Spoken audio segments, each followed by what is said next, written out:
Good evening, friends. We are here with class number 19, as it happens, of our pilgrimage to Israel, the life of Jesus. As I say every week, this has been one of my favorite classes ever. So I hope that you're enjoying it as much as I am. We're coming close to the end of Jesus' life and then therefore of this pilgrimage, but we're not quite there yet. So we'll have one more, at least, maybe two more wonderful evenings. Let's pray together.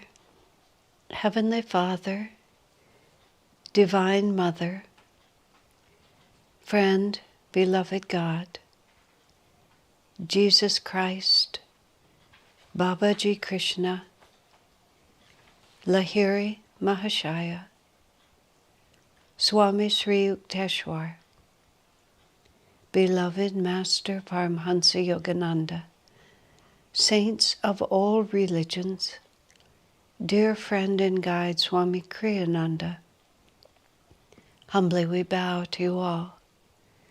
Help us to walk in the steps of the great saints and masters, that we may see in the events of their lives, grand and heroic though they may be, the guiding principles that will enable us to follow those footsteps into the infinite light, to walk where they have walked, to realize as they have realized, to live in bliss as the great ones live in bliss. We are your children. Guide us and bless us. Om. Peace. Amen.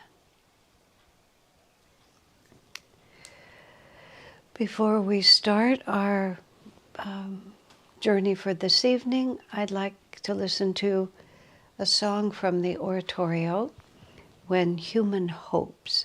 This song is actually performed at the end of the oratorio of Christ's life in music. That's what an oratorio is.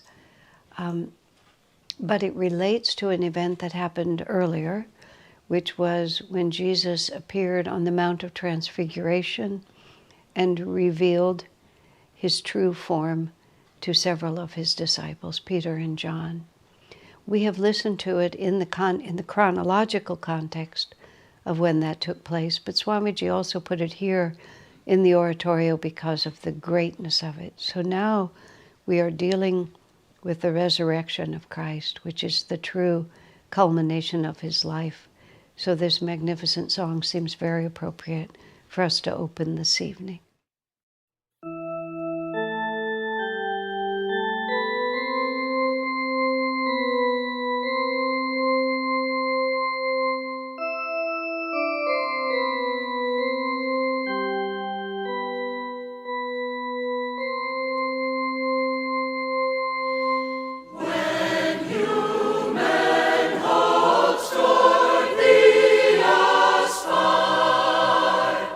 Dark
That's so beautiful.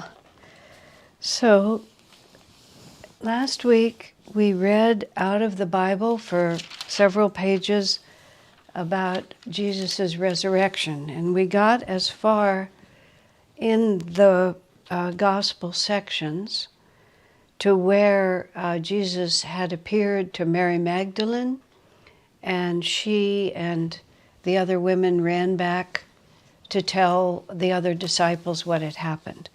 But that was not the only time on that Easter day that Jesus appeared. So I want to finish reading all the events of that day. And as I always remind you, I'm reading this combined gospel. So all four gospels are put together in chronological order. So occasionally there's a slight repetition or slight contradiction, but the end result is that we get everything in one place. Now that same day, which was this Easter Sunday, two of them were going to a village called Emmaus, about 7 miles from Jerusalem. Two of them, meaning two of those who were followers of Jesus. They were talking with each other about everything that had happened. As they talked and discussed these things with each other, Jesus himself came up and walked along with them, but they were kept from recognizing him. So this is the second time this day that Jesus appears, but he masks his identity from his disciples. When Jesus appeared to Mary Magdalene, as you recall from what the gospel said, at first she thought he was the gardener. They just throw that little bit in. She thought he was the gardener. Not only did she not know that he was Christ, she just thought he was an ordinary person. And she was weeping, and he said to her, "Why are you weeping?" She said, "They've taken away the Lord, and I don't know where they've put him." And then he called her by her name, and she recognized him. And that was where we ended last time. But so now they're walking along, they're talking about all the things that happened. A seeming stranger joins them, and the stranger asks them, "What are you discussing together as you walk along?" They stood still, their faces downcast. One of them, named Cleopas, asked him, "Are you the only one visiting Jerusalem who does not know the things that have happened these days?" I mean, you read this and you think, what? It so confounds our idea of how these things are supposed to unfold. So then the stranger said, "What things?" And they replied, "About Jesus of Nazareth. He was a prophet, powerful in word and deed before God and all the people. The chief priests and our rulers handed him over to be sentenced to death, and they crucified him. But we had hoped that he was the one who was going to redeem Israel." So now you're hearing, see, what this does, if you want to think about why would such a lila be played out. There's a word in Sanskrit that doesn't exist in English. The word is lila, and it means the play of God. It means the way that God does things that we're not quite understanding, that the only way you can think of it is that God plays with us. He just assumes certain roles for his own reasons. So this is the play of God. But what happens is, here in the gospel, these disciples talk about what this experience was. We had hoped that he was the one who was going to redeem Israel. You have to bear in mind that this all happened in the context of the Jewish culture. Within the Jewish culture, within the Essene culture, they were an oppressed and somewhat powerless people. Within the culture they lived in, they did not have their own rights and privileges except within their small communities. And so they thought the Messiah was going to have an effect on their position in the world.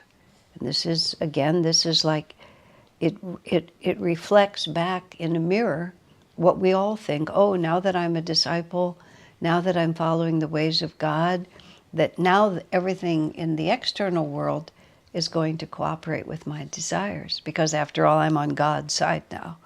So even these who are privileged to be direct disciples of Jesus, to be in his company, still imagine that his was a worldly mission. And what is more, it is the third day since all this took place.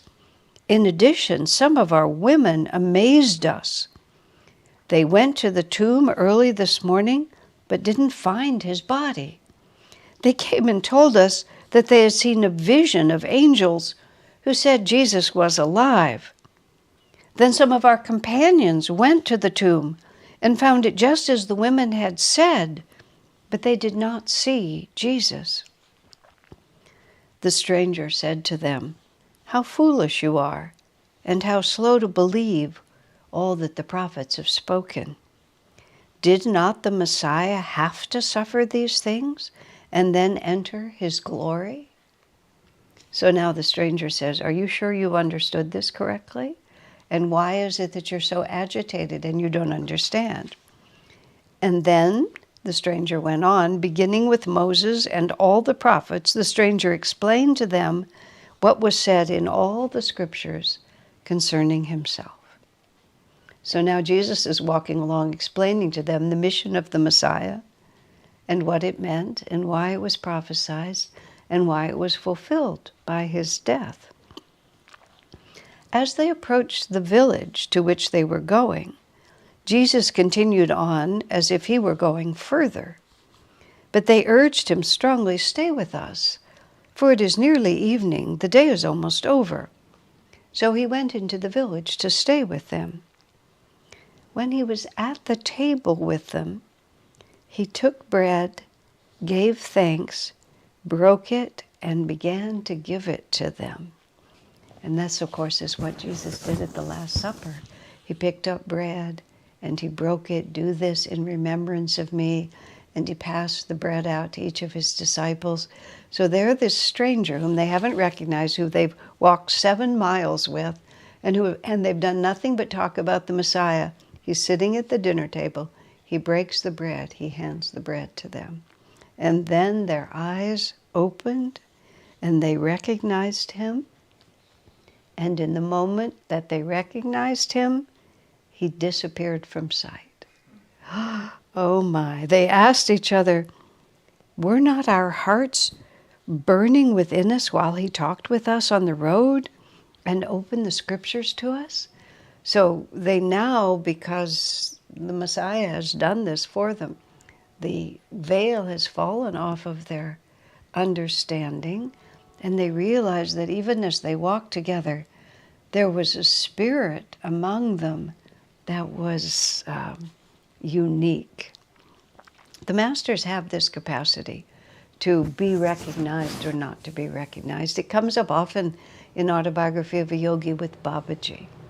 That Babaji can allow you to know who he is or blind you to his identity. And then afterwards you won't even know. There's a story in the little book that I published called Miracles and Loved and Protected, Stories of Miracles and Answered Prayers. It's toward the end of the book, and it was told to me by 2 people who live at Ananda. And they were hiking in a very hot desert area. The man felt that he almost died from heat stroke out there. And at a certain point, they saw a figure sitting on a rock in the bright sun with no protection in this extraordinarily hot desert climate. They had a whole experience of who he was, and only when they got home did it occur to both of them that the figure that they had seen looked and felt exactly like Babaji. Both of them had seen him, and there were unusual circumstances about where he was, how he was sitting, the fact that he seemed to be closer sometimes and farther away at other times.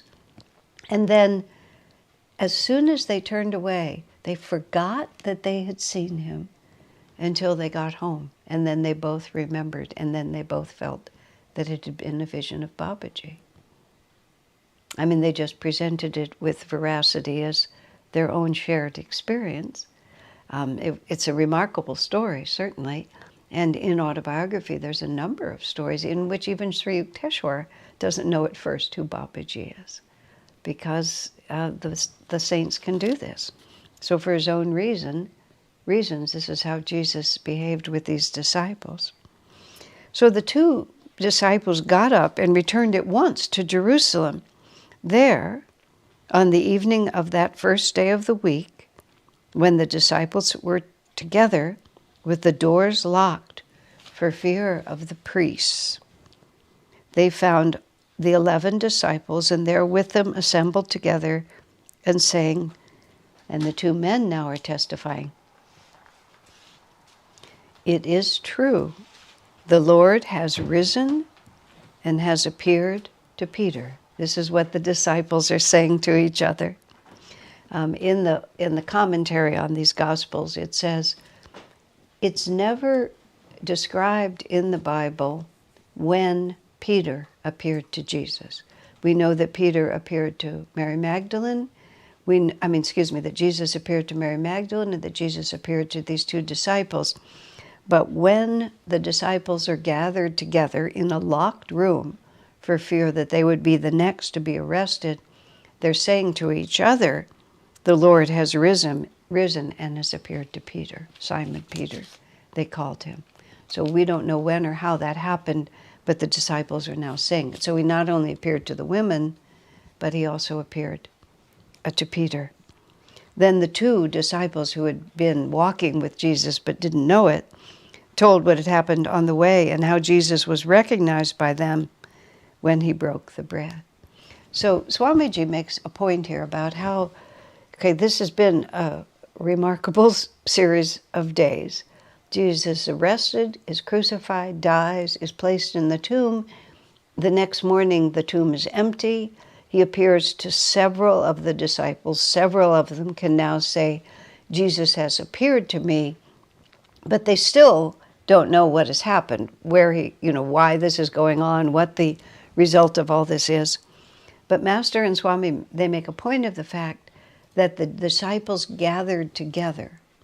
They were afraid that they might be arrested. They were afraid that they would meet the same terrible death that Jesus had met. But still they looked to each other for support. In other words, they did not repudiate their discipleship, but rather gravitated to each other to get the strength of their shared faith in Jesus in this moment of crisis. Earlier, when Jesus was saying things like, "Eat my body and drink my blood," he was making it difficult so that those who didn't have deep faith would be turned away at that point, because Jesus knew that very soon they would need strength together. So that the fact that they're gathered together was a credit to their discipleship. While they were still talking about this, Jesus himself stood among them and said to them, "Peace be with you." Now, when you read the gospel carefully, you realize that it was more than the 11 remaining apostles, because these two other disciples who had been walking on the street and in other places, who knows how many of the women and other disciples were gathered there. The apostles were distinct, but they were not the only ones. They were startled and frightened, thinking they saw a ghost. Now here you are again. Here's Jesus resurrecting again. And their first one is slight fear. Is this Jesus himself? Is this a ghost? Is this a vision? Jesus said to them, "Why are you troubled? And why do doubts rise in your minds?" So when Sri Yukteswar resurrected after his death to Master, in autobiography, Master makes a big point about his experience of the complete physicality of Sri Yukteswar. He knelt and touched his feet, the familiar shape of his shoes and of his toes. He hugged him, and there was the odor of the scent, the sort of the characteristic scent that came from Sri Yukteswar's body. the feeling of his physical frame in Master's embrace. So it's not merely that this is a vision that you would put your hand out and you would put your hand through it, but it's an actual reconstruction of the physical body. In Autobiography of a Yogi, where this is discussed in more detail, Sri Yukteswar says that this is a resurrection, a reconstitution of the material atoms that make my physical body. But Sri Yukteswar says to Master, you see it as physical. I don't see it as physical now. I see this as just a collection of energy, but from your perspective in the material world, it manifests as a material thing, just as the body I had before. I have no capacity to sort of interpret that or say anything else, but it's interesting.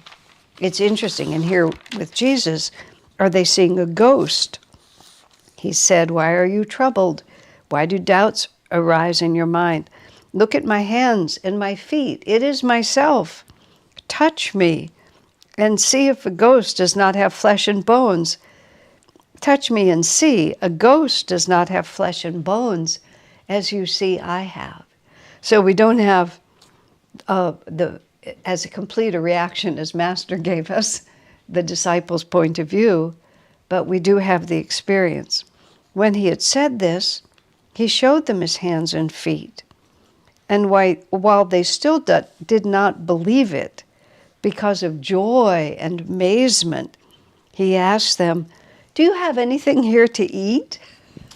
It's just, you can't help but laugh a little bit at the whole thing. He's saying, I've really returned.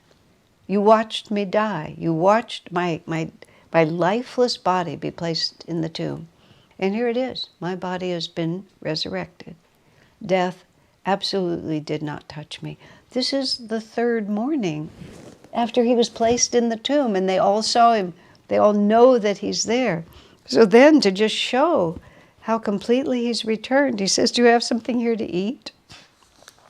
So they gave him a piece of boiled fish, and he took it and ate it in their presence.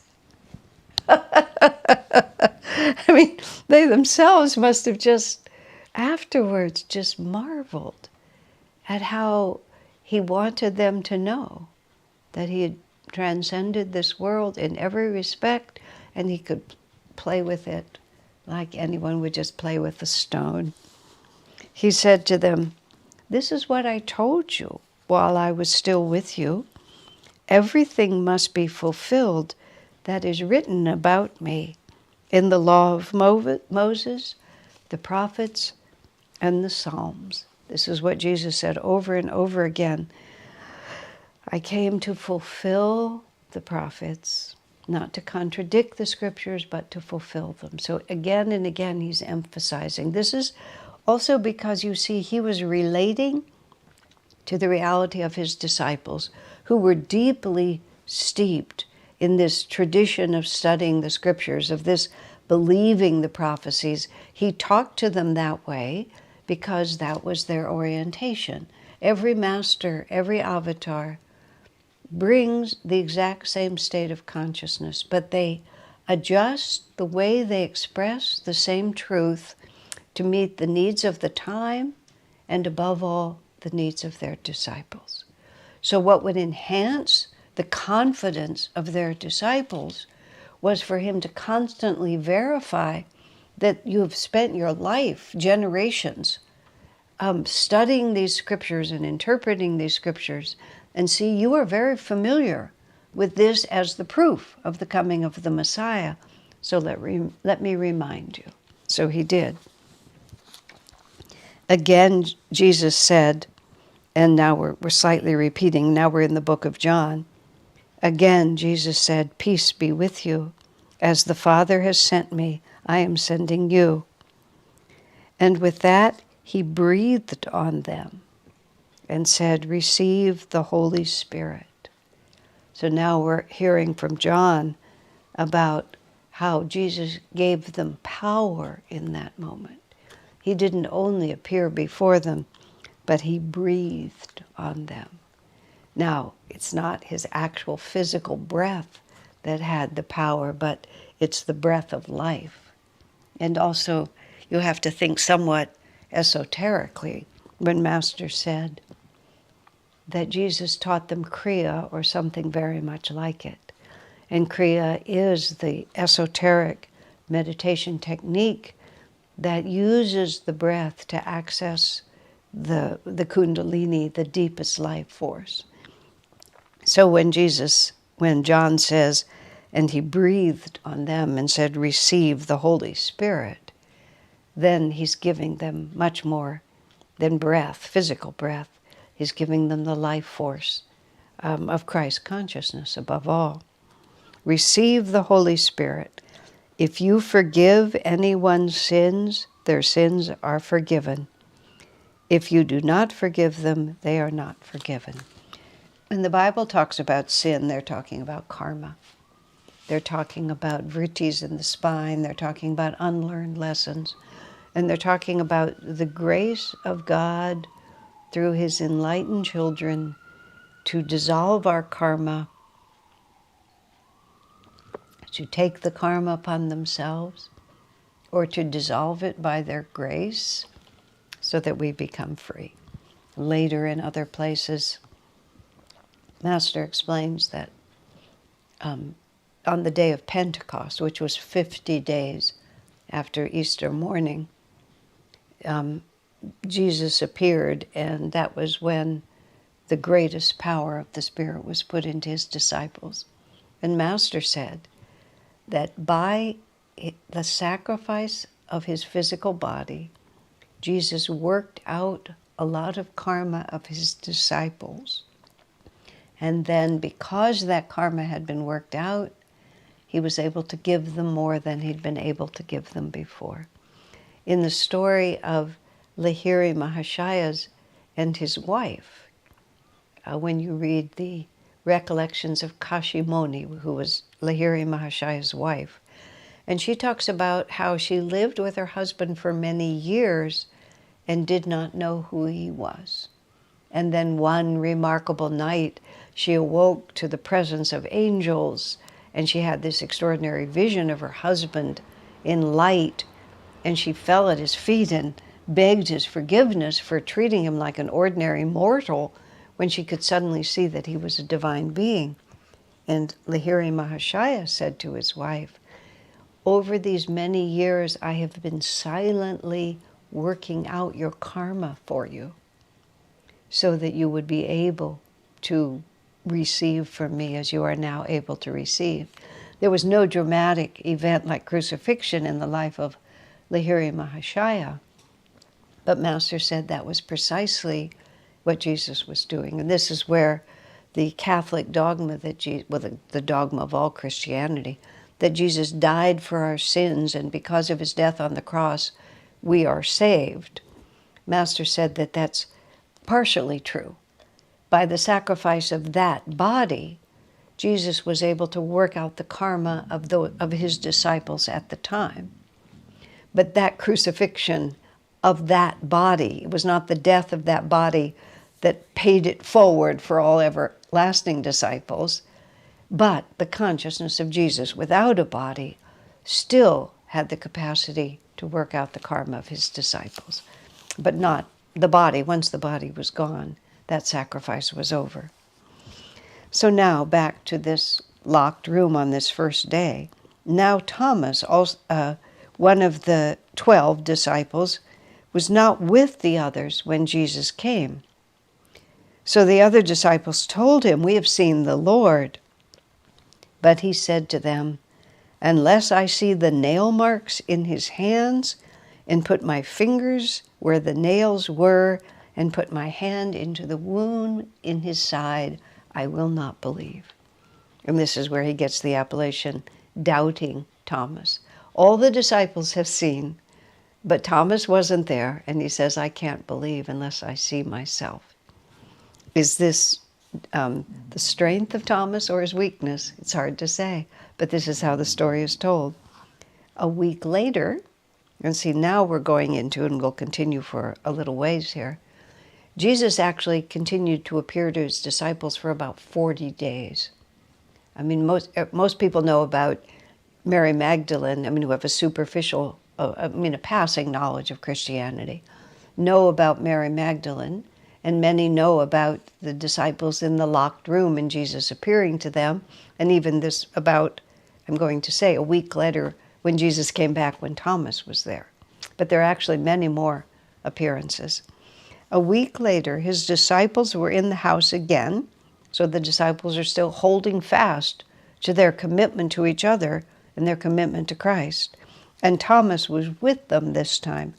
Though the doors were locked, Jesus came and stood among them and said, "Peace be with you." Then he said to Thomas, "Put your finger here. See my hands? Reach out your hand and put it into my side. Stop doubting and believe." And so Jesus knew exactly what Thomas wanted. That's how this story is told. The door is locked, Jesus appears. He appears in a physical body, but it's a physical body that is not bound by physical laws, even though he says, "Do you have anything to eat? Give me something to eat." So it's all meant just to confound our little ideas of how the world is supposed to be organized and what happens. Thomas said to Jesus, "My Lord and my God." So he obeyed his guru's admonition, stop doubting and believe. Thomas believes. Then Jesus said, "Because you have seen me, you have believed. Blessed are those who have not seen and yet have believed." That's a blessing that is going forward, because after this brief moment in time, the rest of us will have to feel it in our hearts. Perhaps we'll be gifted with a vision, but we're not going to be in that moment for that moment of resurrection. So now I'd like to share with you some lovely pictures that are all related to the resurrection of Jesus, going back to the long sections of the Bible that I read last week, but I didn't have time to show these pictures. So let's now go to that part. The first four pictures we saw before when we were placing Jesus in the tomb. So this is the big cathedral, or relatively big church, very old church in Jerusalem that is known as the Church of the Holy Sepulchre. And this is the little chapel that was built over the cave that was the place where Jesus was laid after he died on the cross. And as I said last week, and you'll see there's two rooms here, and you can go into those rooms. This is what these people are doing. So this is the outside of the little building. Let's take the next one. And now we're standing right at the doorway looking in, and this is the first room, and there's a rock there that may have been the rock that was rolled aside. I'm not really sure what it is. As you can see, it's very ornate. There's a lot of the Eastern Orthodoxy present in this church, so the decor is of their style. Let's move one more. This is the first little room where you go into the tomb, and you can see the dark opening beyond it. This was a cave, bear in mind, not anything else. Then let's take the next one. And now this is the room where Jesus was laid. There's marble over this, and 4 people at a time can go in and just all day, unless they're having a mass and they've closed it. Pilgrims just go in and out, and a priest lets you stand there for a couple of minutes, just like this. There's marble over all the rock, although you can go to the back of that little edifice, which is under the control of a different sect, and you can actually reach through a small hole and actually put your hand right on the rock. Here you can only touch the marble. And as I was saying before, this is really one of the most magnificent places on the planet to my limited experience, but it's really powerful. So this is the very spot from which Jesus resurrected. So now we're going to go and just look at art. So these are Fra Angelico painting. This is on the wall of the monastery in Florence. This is the angel sitting, as you recall, where Mary Magdalene rushes in with the other women. The tomb is empty. She sees an angel sitting there. And in this artistic rendition, you see that Jesus is standing there, but they don't see him yet. Oh my. Let's take the next one. This again is just another artist's rendition of the women who have come to care for Jesus' body, meeting this beautiful blonde-haired angel who is there telling them, "Why are you looking for the living among the dead? He is risen." Let's take the next. Another just beautiful expression of the women looking in. And this is, of course, gives you more of an idea of what it might have been as a cave. They're looking into the cave. The body is gone. The angel greets them. I mean, this theme has been used countless times, and they're all of them wonderful. Again, let's look at the next picture. This is from the Eastern Orthodox point of view. The angel sitting there. I just, you love the thought of some artist tuning deeply into this extraordinary story and then, putting art to paper and wanting to say what this story means to them in the way that they would see it. And here we have the detail of the winding sheets that Jesus was wrapped in were still there, even though the body was gone, and the headpiece was separate from the body, and that is from the body wrap, because if you had freed your arms, you would lift the part off of your head and set it off to the side. So here we have the separation between the two pieces. Let's do it again. And in this particular one, we have this wonderful detail. Look at the wings of this angel. Just, beautifully colored wings, and the angel's just sitting there. And the women are coming, and they're holding the flasks where they have the perfume and they have the oil. They want to deal with the body, and instead they meet this angel who materializes to talk to them, their spirit being so wonderful. And the artist opens up the cave to just show the whole world behind it. All the expansiveness that this represents. So let's see the next. This is a drawing by Heinrich Hoffmann. I always mention that because the picture of Jesus that is used on most of the altars of Master's disciples is a sketch that Heinrich Hoffmann made, and Master said it looks more like Jesus than most others. So he acknowledged that Hoffmann had some direct intuitive connection. And so this is Mary Magdalene. She's sitting outside the tomb and she's weeping. And Jesus is coming up behind her. This is where the scene took place, where she explains to him why she's weeping. So let's see the next. And this is Mary Magdalene. When she recognizes that it's Jesus, you see the cave stylized behind. These are icons from the Eastern Orthodox and Russian Orthodox. You see again how the winding sheets are in two parts, but that's all that's in the tomb. And this seems to me that Jesus is saying to Mary, "Don't touch me yet," because that was part of the gospel moment.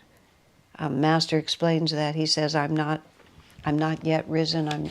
Master said that the 3 days represents the 3 levels, the physical, the astral, and the causal.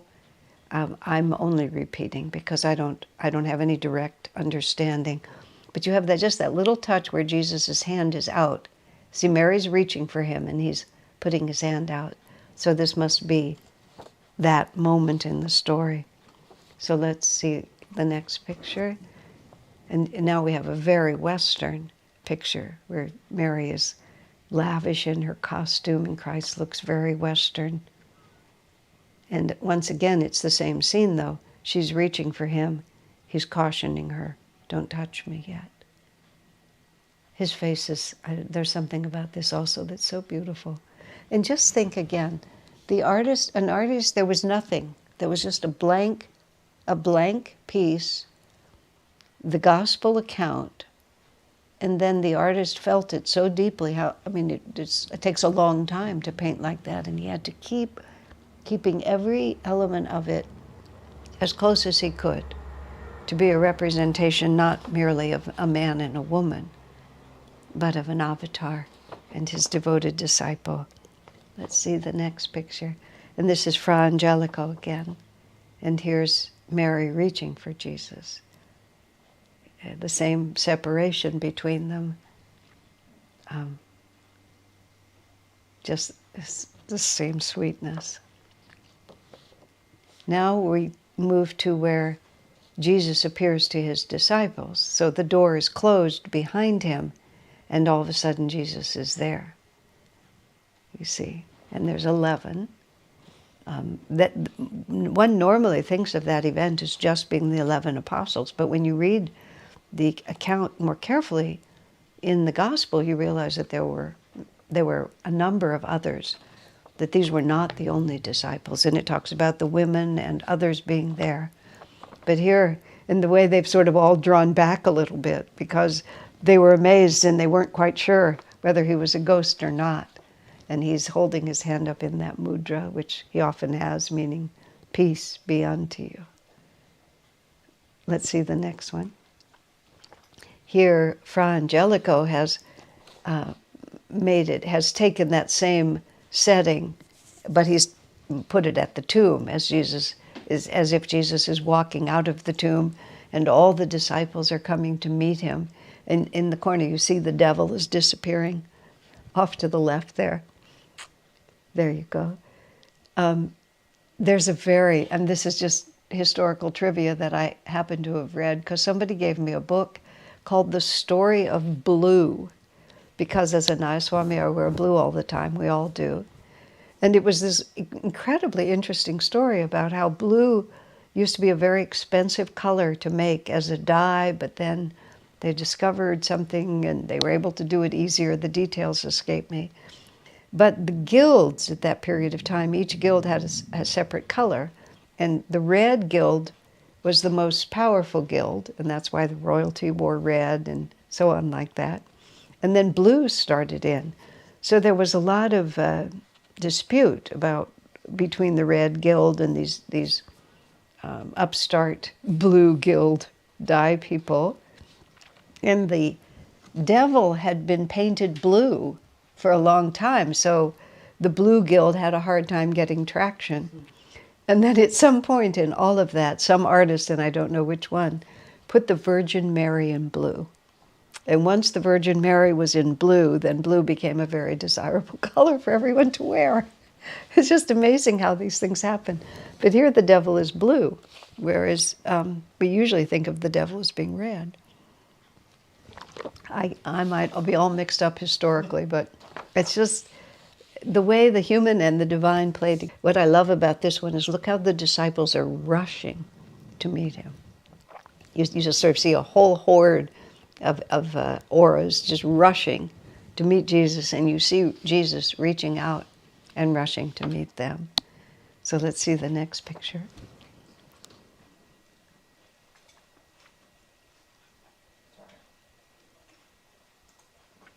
This is another Hoffman picture, and now we're on the road to Emmaus. Here's our two unidentified disciples who are walking out of Jerusalem to this village. They meet this stranger. This is actually set. They've arrived in the town, and they're inviting Jesus to come and spend the night with them. But they don't know who he is at this point. Now the next picture. This is an artist's rendition of them sitting together at supper, visiting their friend, the two travelers. Jesus has bread in his hand. He's just broken it. And so this would be a picture of the moment when they realize who he is just before he disappears. So look at all their faces. They all seem so amazed. And Jesus is just looking at them, holding the bread. Now let's take the last one. And this is another Hoffman drawing.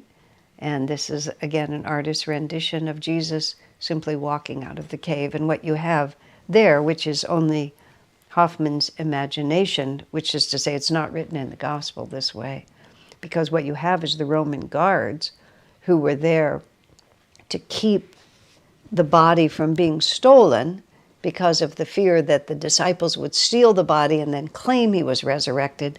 So the guards were put in place there. So in this particular story, Jesus himself just emerges from the tomb, and all the guards are overwhelmed by the light and power of his presence. One is covering his face with his hands, another has lifted his shield, the other is turning away, but he keeps his eyes on Jesus. Who's to say? You could, from all of this, you could make up a huge story of everything that happened, which Hoffman, who knows? You know, maybe he felt all of this was true. Maybe the spirits of all of these people came to him. Maybe Jesus is telling him what really happened. So while this picture remains on the screen, we're going to listen to one of the climax songs of the whole oratorio, which is simply Christ is risen.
Oh my. For those of you who have ever sung in the oratorio, you know how it comes when that song finally comes. You can really say everything you wanted to say all the way through it. Absolutely magnificent. So now, Christ has risen this Easter morn, and we've gone through appearing to the disciples, appearing to Mary Magdalene, all of that magnificent story. But now Jesus continues to appear. As I said earlier, for about 40 days, Christ continues to appear periodically to different of the disciples. And so here's the next most well-known appearance. Afterward, meaning after he came to the disciples on Easter Day, and after a week later he came to where Thomas was, Jesus appeared again to his disciples by the Sea of Galilee. Now, before they were in Jerusalem, and now they've gone to the Sea of Galilee, where they often went to Jesus, which even nowadays is some distance, from Jerusalem. So it's where many of them were from. They had come to Jerusalem for the Passover, but it wasn't their home. So now the Passover is over, which resulted in Jesus' crucifixion and resurrection. They've gone home to Galilee. Afterward, Jesus appeared again to his disciples by the Sea of Galilee. It happened this way. Peter, Thomas, Nathanael, the sons of Zebedee, and 2 other disciples were together. "I'm going out to fish," Peter told them, and they said, "We'll go with you." So they went out and got into the boat, but that night they caught nothing. Early in the morning, Jesus stood on the shore, but the disciples did not realize that it was Jesus. Here we have this continuing theme, don't we? He shows up, and at first they don't know it. He called to them, "Friends, haven't you any fish?"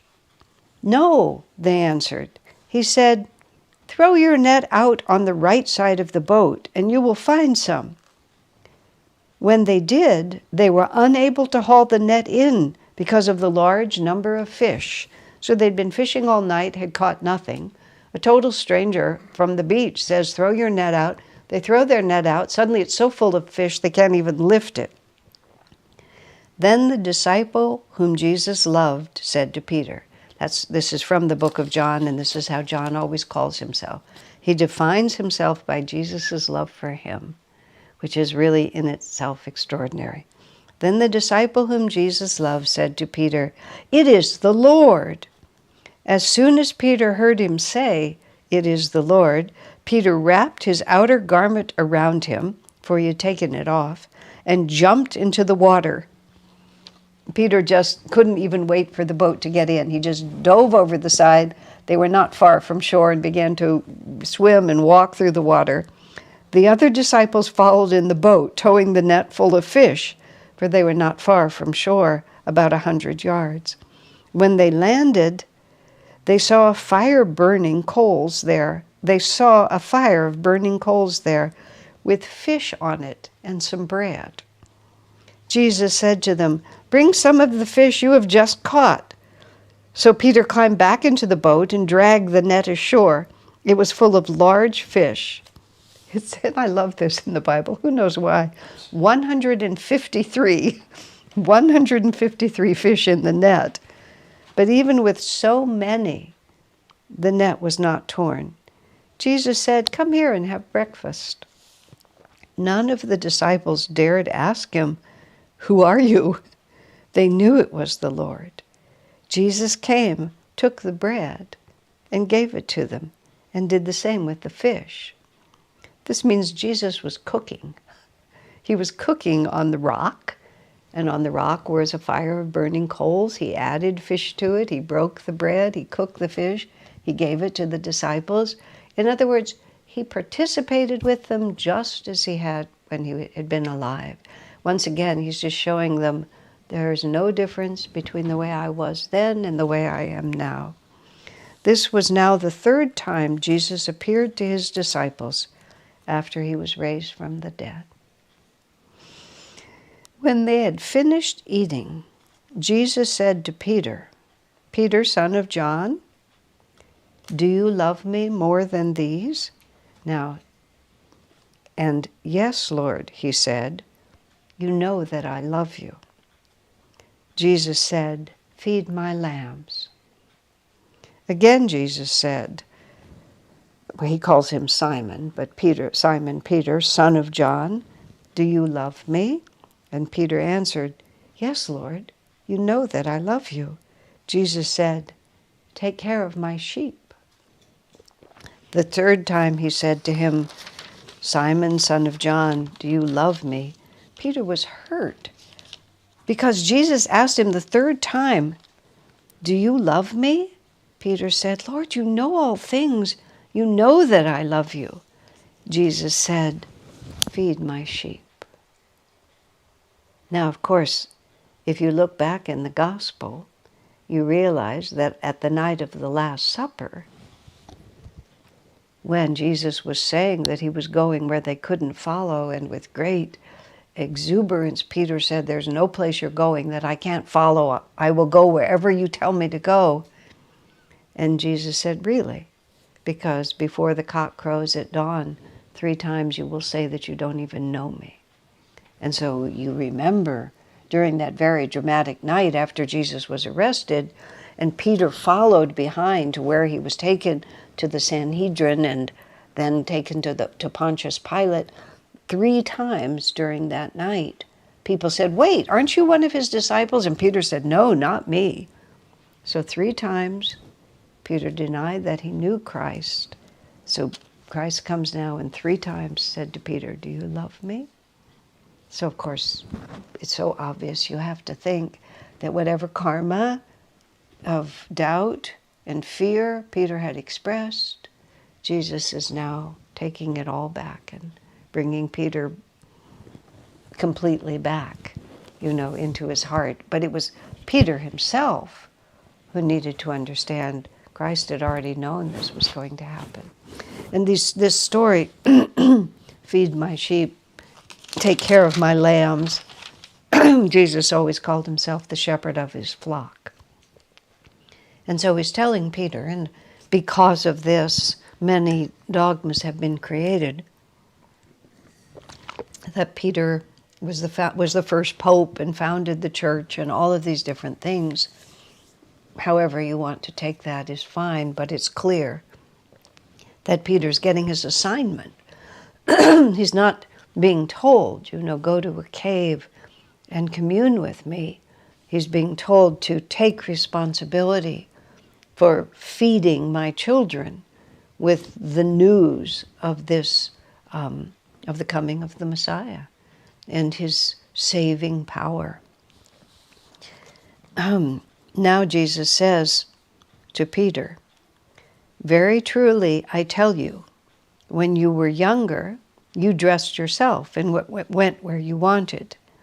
But when you are old, you will stretch out your hands and someone else will dress you and lead you where you do not want to go." Jesus said this to indicate the kind of death by which Peter would glorify God. Then he said to Peter, "Follow me." And in fact, Peter was crucified, just as Jesus was crucified, although Peter himself added a very dramatic touch because Peter had himself crucified upside down because he felt he was not worthy to die in the same way that Jesus had died. So, follow me. So now Jesus has asked him, "Do you love me?" He has given him his commission to take care of all those who have been drawn to Jesus, but he has told Peter that you will have to follow me all the way into the same death that I suffered. And Peter did. Peter did exactly what Jesus asked him to do. So, as aspiring devotees, we can read this over and over again. Peter knew what the end of his story would be, but from that moment on, unhesitatingly, he did everything he could to serve Jesus. And the Acts of the Apostles, which is the addendum which comes later, just describes, all the different ways. And the final suffering and death that most of the disciples endured, including Peter. Peter then turned and saw that the disciple whom Jesus loved was following them. This was the one who had leaned back against Jesus at the supper and had said, "Lord, who is going to betray you?" Which is to say, John. When Peter saw him, he asked, "Lord, what about him?" Jesus answered, "If I want him to remain alive until I return, what is that to you? You must follow me." Because of this, the rumor spread among the believers that that particular disciple, John, would not die. But Jesus did not say that he would not die. He only said, "If I want him to remain alive until I return, what is that to you?" And John was not martyred. John died a natural death. He was exiled, he was persecuted, but he was not martyred as Peter was martyred. This is the disciple who testifies to these things and who wrote them down, and we know that his testimony is true. So that's how that portion of the gospel ends. And so now I want to show you some pictures, because the place where this part of the story took place is also one of the really remarkable places in the story of Jesus and in the pilgrimage that you can take if you go to Israel. So this is the Sea of Galilee. Earlier on we saw some pictures also of the Sea of Galilee. This is a place called Tabgha, and well worth remembering. When we talked about the Sea of Galilee before, we talked about the fact that much of it is not developed. So you're still just walking on beach and looking at rocks. It's not like old Jerusalem where everything is now completely occupied in a different way. So this view of the Sea of Galilee is likely to be very much like what Jesus and his disciples saw when they were there. Let's take the next picture. Another view of, you can see the far distance, you get an idea of the scope of the lake, really. It's also called the Lake of Tiberias, and that's a rocky shore that you can walk along. Now let's go to the beginning. There is on the shore at this place where Jesus is said to have appeared, there's a wonderful stone chapel, which we'll see in a moment, coming in from the street. If you were on pilgrimage, you walk down this beautiful walkway, and we're heading, you can just barely see it at the end. It's not a long walk. We're heading for this beautiful chapel. Let's see the chapel now. The Sea of Galilee behind it, this beautiful small rocky church. And this church is built over the rock where Jesus fried the fish. But let's see another view of the chapel. First, this is from the outside. Here's the beach, just right next to it. The water is not far away, and depending on how high the tide is, the water is really quite close to the chapel. So the chapel being built over the rock where Jesus fried fish, you can see it's all right here, and you can see how very natural it all still is. Let's see the next picture. Again, just a view of how close the sea is, where the rocks are. The walkway ends. You just walk by. You can walk right into the water and just feel every bit of it as it was when he was there. Let's go another moment. This is an artist's picture of the disciples gathering the fish, Peter having walked into the water, Christ on the rock, greeting them. Now let's go back inside the chapel. And this big rock here, and they call it the table of Christ. The words in Latin there means the table of Christ. The whole chapel, you can see, is quite tiny, and it's all simply built around this rock. So let's go a little closer to the rock. You can reach right through all of that and just put your hands on the table of Christ. Just look at it. Imagine a coal fire, smoking fire, little bits of fish, a loaf of bread set next to it, Jesus standing next to the rock asking, let's add more fish to the fire, all of it just being open as we could see, just on the beach to the water. The boat is going to be just a few yards away from where we're standing. Let's go closer still. There we are to the rock, and I look at these in that little plastic basket. They always put little baskets out just like that, just to collect donations. I once made the mistake of moving one aside for the photograph, but the priest got really upset with me, so I never did that again.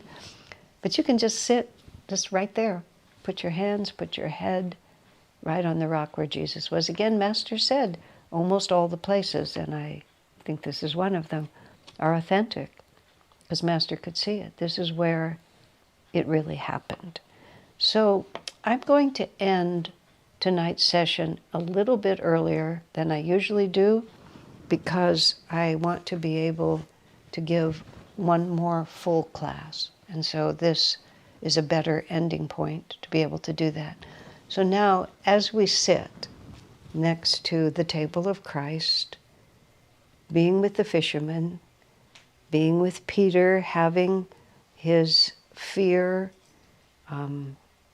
mitigated now by the grace of God, having his martyrdom foretold, but after Jesus predicted the way he would die, he said to Peter, "Follow me." So is our commitment to following the ways of God dependent on the belief that he's going to keep us from challenging times? Or is it predicated on the belief that he will take us through whatever is needed for us to become free?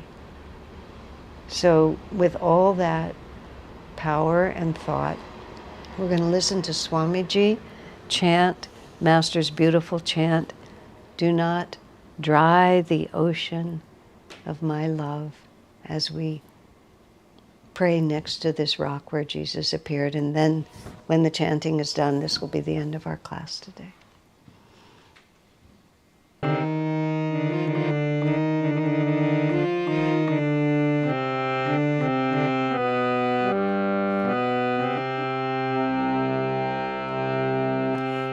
Do not dry the ocean of my love with the fires of my desires, with the fires of my restlessness.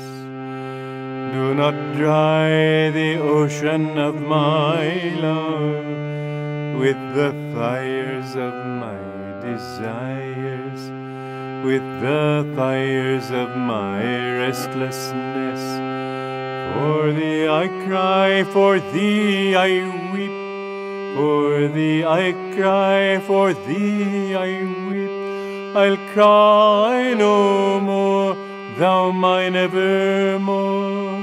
I'll cry no more, thou mine evermore. Thee I find behind the fringe of my mind. Thee I find behind the fringe of my mind. Hide no more, Lord, hide no more. Hide no more, Lord, hide no more. Leave me not, Ma, leave me no more.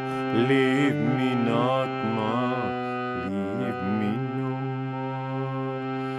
Do not dry the ocean of my love with the fires of my desires, with the fires of my restlessness.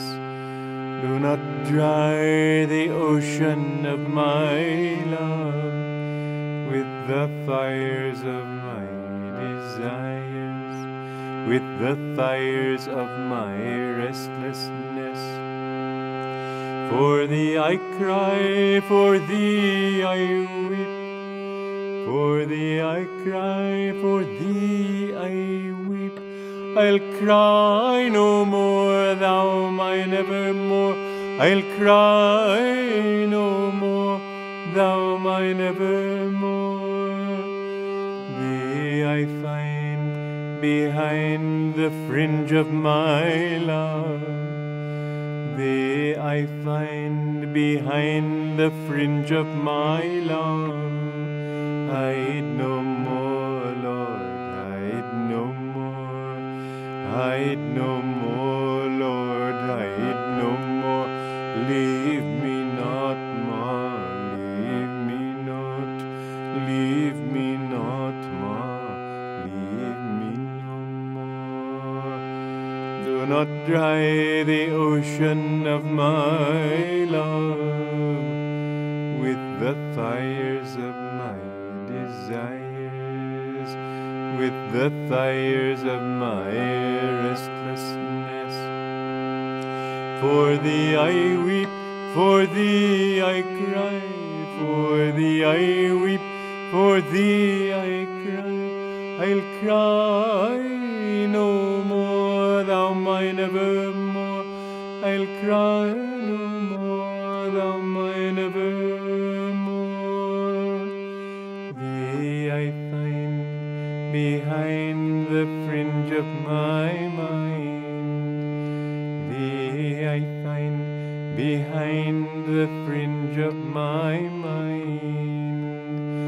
Hide no more, Lord, hide no more. Hide no more, Lord, hide no more. leave me not more, leave me no more, leave me not more, leave me no more. Do not dry the ocean of my love with the fires of my desires, with the fires of my restlessness. Do not dry the ocean of my love. Do not dry the ocean of my love. Do not dry the ocean of my love with the fires of my desires, with the fires of my restlessness. For thee I weep, for thee I cry, for thee I weep, for thee I cry. I'll cry no more, thou mine evermore. I'll cry no more, thou mine evermore. Thee I find behind the fringe of my mind. Thee I find behind the fringe of my mind. Hide no more, Lord, hide no more, hide no more, Lord, hide no more. Leave me not more, leave me not, leave me not more, leave me no more. Do not dry the ocean of my love.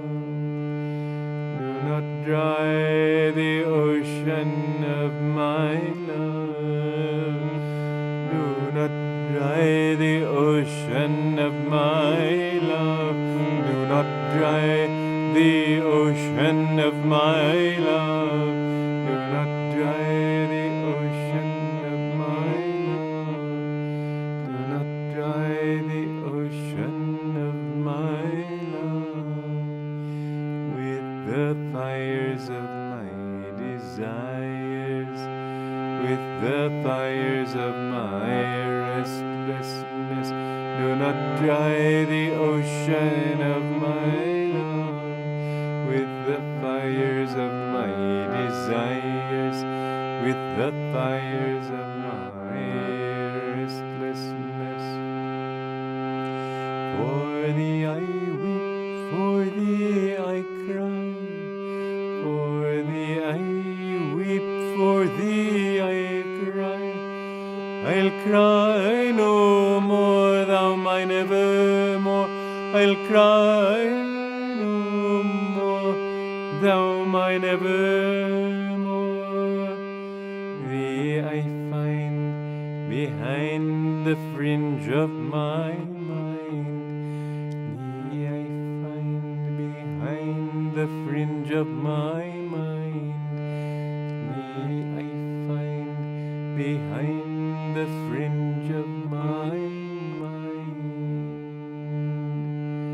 Hide no more, Lord, hide no more, hide no more, Lord, hide no more.